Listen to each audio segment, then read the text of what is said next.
Bharatiya Janata party के लिए भारत यात्रा भी एक खतरे की घंटी की तरह बज गया जी। इसलिए भी वो सचेत हो गई और अब वो चाहती है अपने एजेंडा को जल्दी जल्दी लागू करना। वो 2024 का इंतजार नहीं करना चाहती, क्योंकि वो यूनिफाइड सिविल कोड और हिंदू राष्ट्र, ये जो उसका मुख्य एजेंडा है, इस दिशा में आगे बढ़ना चाहती है। और इस दिशा में जो भी नजर आएगा रुकावट, उस रुकावट को खत्म करना चाहेंगे।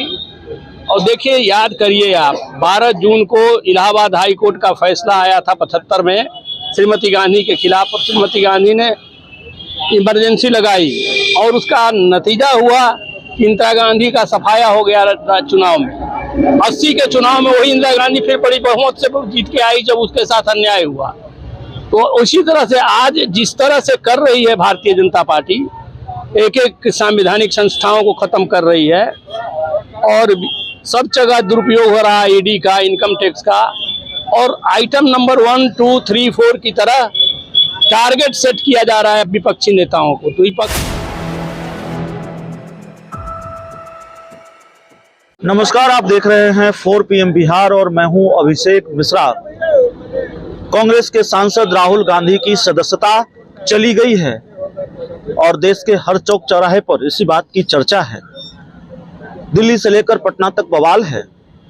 हमारे साथ पूर्व सांसद विजय कृष्ण हैं, बिहार की राजनीति के बड़े नाम, अभी आरजेडी के कद्दावर नेता हैं। सर, जिस तरीके से राहुल गांधी की सदस्यता चली गई है, मोदी सरनेम पर अमर्यादित टिप्पणी का मामला है, मानहानि मामले में ये फैसला कोर्ट का आया है, सूरत कोर्ट का, कैसे देख रहे हैं इस फैसले को? मोदी सरनेम पर फैसला नहीं है जी। ये देश के लोकतंत्र पर बहुत बड़ा खतरा है। सारी मर्यादाएं टूट गई है। अब देश एक अघोषित इमरजेंसी की ओर बढ़ रहा है और इसकी जितनी निंदा की जाए निंदनीय है। इन सबसे ज़्यादा जो डेमोक्रेटिक ताकतें हैं, जो सेकुलर ताकतें हैं, उनको आज खड़ा होने की ज़रूरत है, एक जगह एकजुट होने की ज़रूरत है। और इस घटना ने सारे विपक्ष को एकजुट होने का एक अवसर दिया है। इसको इस तरह से देखा जाए कि विपक्षी एकजुटता की जो मुहिम है उसमें तेजी आएगी। भले ही राहुल गांधी को झटका लगा है, राहुल गांधी की परेशानियां बढ़ी हैं, कांग्रेस की परेशानियां बढ़ी हैं, लेकिन विपक्षी एकजुटता की जो कोशिश चल रही है उसमें और तेजी आएगी इसी बहाने कम से कम। नहीं, विपक्षी एकता में तो तेजी आएगी और राहुल गांधी की परेशानियां नहीं बढ़ी है जी। राहुल गांधी की जिम्मेदारियां बढ़ी है जी। राहुल गांधी जिम्मेवारियों को और काम को जल्दी जल्दी निपटाएं और आगे बढ़ें। सारा विपक्ष उनके साथ है।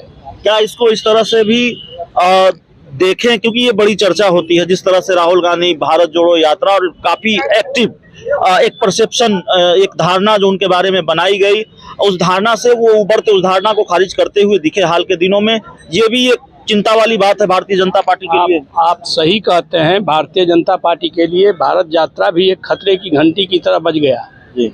इसलिए भी वो सचेत हो गई और अब वो चाहती है अपने एजेंडा को जल्दी जल्दी लागू करना। वो 2024 का इंतजार नहीं करना चाहती, क्योंकि वो यूनिफाइड सिविल कोड और हिंदू राष्ट्र, ये जो उसका मुख्य एजेंडा है, इस दिशा में आगे बढ़ना चाहती है। और इस दिशा में जो भी नजर आएगा रुकावट, उस रुकावट को खत्म करना चाहेंगे।